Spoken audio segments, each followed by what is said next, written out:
So this is extension from previous class. Extension from previous class. So in the previous class, we were discuss about how band brake is, how the band brake should be applied, right? How the band brake should be applied.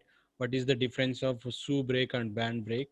So how to derive the formula for band brake? So there are four formulas are there. Those four formulas also we seen.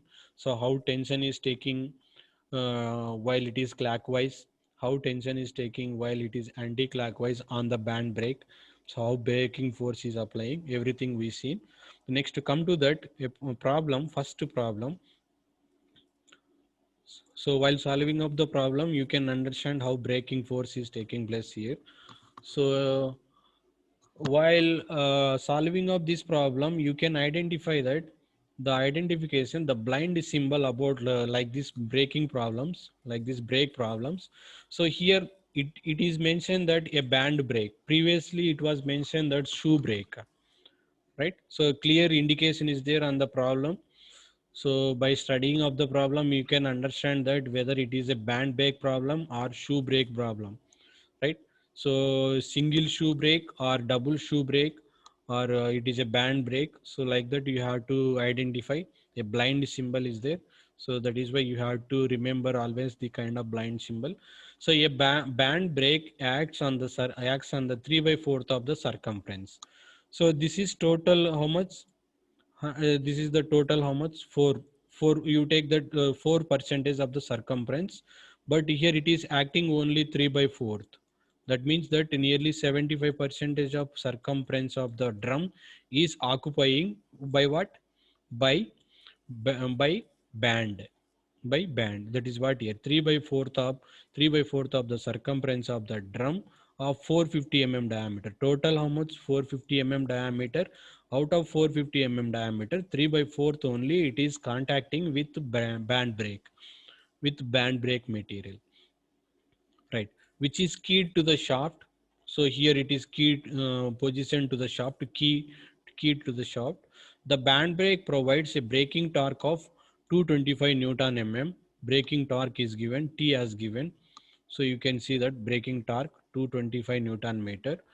One end of the band is attached to the fulcrum of the pin of the lever.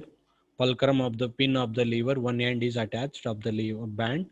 Other end of the pin is 100 mm from the fulcrum. So from here to here, how much? 100 mm. So previously we were denoted B, the distance of B. So now B is equal to how much? 100 mm from the fulcrum to other end of the band. If the operating force is applied at 500 mm from the fulcrum end, P is equal to 500, sorry, applied 500 mm from the fulcrum end. This is the L, not P. L is equal to 500 mm. And the coefficient of friction is 0.25. Find the operating force when the drum rotates in anti-clockwise direction and clockwise direction. What we have to calculate here? We need to find the operating force. Means P has to calculate. P has to calculate. What is the P? What is the P for these two kind of statements, for these two kinds of positions? So let's see that given data, diameter is given 450 mm. So with radius as modified, radius converted, so that in meters, because torque is Newton meter, so everything should be in meters only. Torque in Newton meter, so everything is Newton meter only.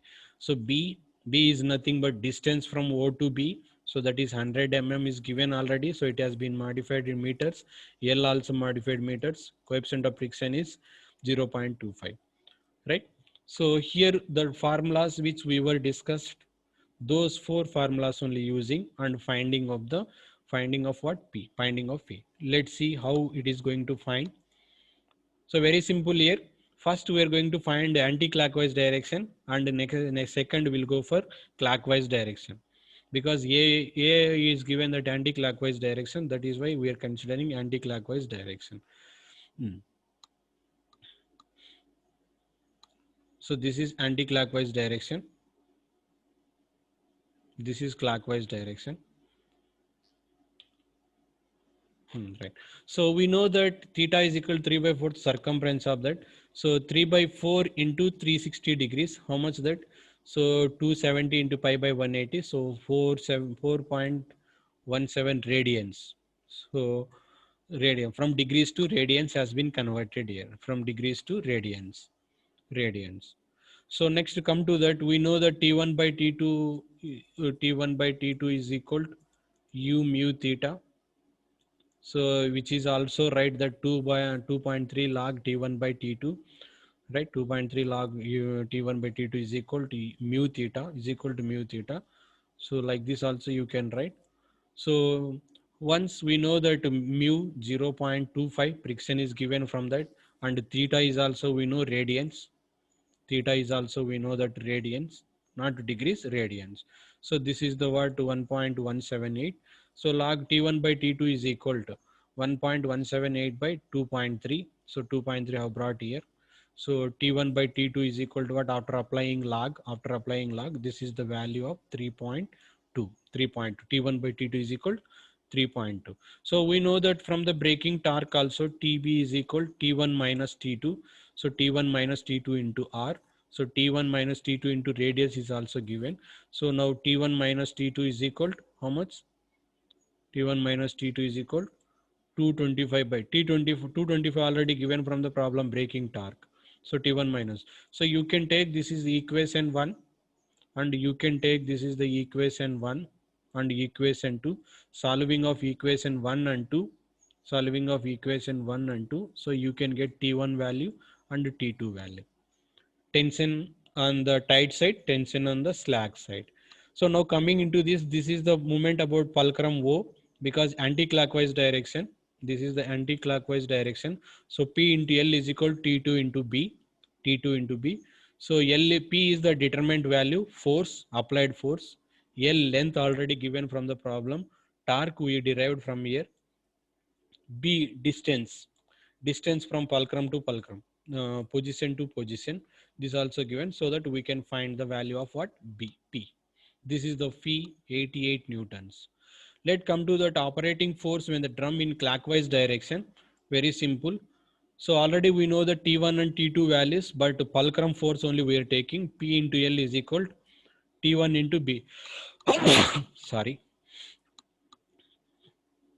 So P1 into L, T1 into B. This is clockwise direction. Please note this a clear difference of clockwise direction and anti-clockwise direction. Right? So here P is the determined value. L already we know. T1 torque we already derived. B also we know from the problem, so that we can find the value of P. So P is equal to what? 288.8 newtons.